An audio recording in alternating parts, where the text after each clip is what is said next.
पर जीतने के बाद हमें 72 हूर मिलेंगे जन्नत में, और जिसके कारण युवकों को इस पर झोंका जा रहा है। एक विशेष वर्ग है जहां युवकों को बहुत बुरी तरह इस्तेमाल किया जा रहा है। उनको एक प्रशिक्षण देकर एक बाइक दे दिया जाता है, वो महिला स्कूल, महिला कॉलेजों के पीछे, बालिकाओं के पीछे वो अनायास झूठा एक प्रेम जाल में फंसाकर उन्हें एक इस प्रकार से फ्रेम किया जाता है कि जैसे कि वो प्रेम संबंध हो गया, और उसके बाद फिर आती है बारी निकाह की। सबसे पहले ये एक बड़ा चिंता का विषय बना है कि देखिए कि लव जिहाद इस शब्द के पीछे आते हैं तो एक जिहाद छिड़ा हुआ है। इस प्रकार की जिहाद, इनकी मानसिकता है कि इस प्रकार की जिहाद करके हम जीतते हैं, माने जीतने का तात्पर्य उनका कितने उद्देश्य अलग अलग लक्ष्य हैं। तो संभवतः जैसे इनकी मानसिकता है कि ये जिहाद पर जीतने के बाद हमें 72 हूर मिलेंगे जन्नत में, और जिसके कारण युवकों को इस पर झोंका जा रहा है। एक विशेष वर्ग है जहां युवकों को बहुत बुरी तरह इस्तेमाल किया जा रहा है। उनको एक प्रशिक्षण देकर एक बाइक दे दिया जाता है, वो महिला स्कूल, महिला कॉलेजों के पीछे, बालिकाओं के पीछे वो अनायास झूठा एक प्रेम जाल में फंसाकर उन्हें एक इस प्रकार से फ्रेम किया जाता है कि जैसे कि वो प्रेम संबंध हो गया, और उसके बाद फिर आती है बारी निकाह की।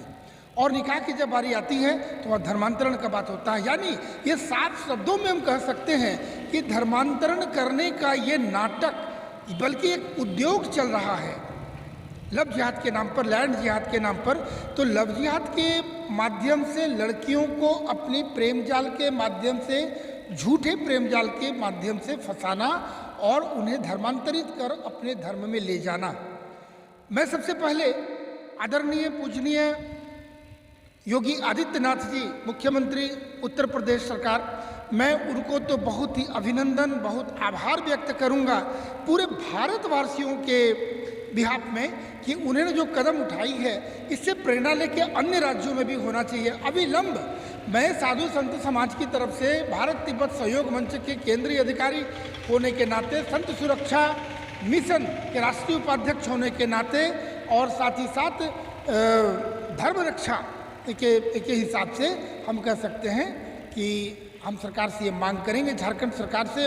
आदरणीय हेमंत सोरेन जी, यदि आप मेरी आवाज़ सुन रहे हैं तो आपसे मेरी ये करबद्ध प्रार्थना है कि जिस प्रकार योगी जी ने एक कानून लाया है कि लव जिहाद के लिए कठोर कानून, इसी प्रकार झारखंड में भी आनी चाहिए और अविलंब ये बंद होनी चाहिए।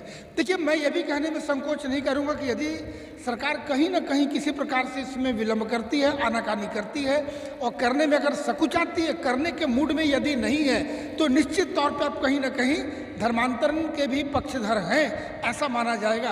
क्योंकि आपके घर की बेटियों को अगर उठाकर इस प्रकार से ले जाया जाता है ठग फुसलाकर, और अगर आप मालिक होकर, राजा होकर आप अगर बैठते हैं आपके राज्य में, अगर ऐसा हो रहा है तो निश्चित तौर पर यह मानेंगे कि आप भी धर्मांतरण के पक्षधर हैं। तो आपसे मेरे निवेदन है, करबद्ध प्रार्थना, मैं बहुत आहत हूँ, भारतवर्ष के सारे हिंदू समाज बहुत आहत हैं कि इस प्रकार के कृत्य हो रहे हैं और सरकारें अपनी अपनी नींद में सो रहे हैं। ये तो सवाल है कि कहा जाता है कि सिर्फ ये मुसलमान या हिंदू में नहीं, और भी धर्मों में हो रही है। तो ये धर्मांतरण का जो प्रक्रिया है बहुत सालों से चलती आ रही है, आज इस पर कितना जोर क्यों?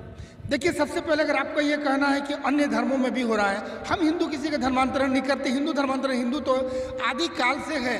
कोई 14 साल से आया है, कोई 500 साल से आया है, कोई 800 साल से आया है। जिस प्रकार ब्रह्मांड के बारे कोई कह नहीं सकता, हिंदू उसी प्रकार से है, हिंदू प्रारंभ से है। कहिए ना, हिंदू के प्रारंभ कौन थे?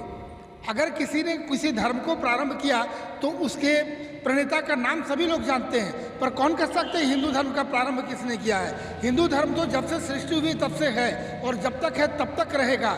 ये बीच में किसी प्रकार से इस प्रकार के लोग आते हैं और इस प्रकार की बातें करते हैं, इसलिए हिंदू के बारे कोई नहीं कह सकता है। हम धर्मांतरित करने के लिए, कहीं धर्मांतरण करने के लिए कहीं किसी प्रकार की हमारा ना ये प्रशिक्षण है, ना हमारी ये मानसिकता है। देखिए, मैं बताना चाहूँगा, यदि एक मुसलमान के यहाँ घर में कोई एक बालक जन्म लेता है तो उसे सबसे पहले मोमिन बनना सिखलाया जाता है। यदि क्रिश्चियन के घर में एक बालक जन्म लेता है उसे मसीही बनना सिखलाया जाता है। लेकिन एक हिंदू के घर में अगर बालक जन्म लेता है तो हम उसे मनुर्भव, यानी कहते हैं कि एक अच्छा इंसान बनो, एक मानव बनो।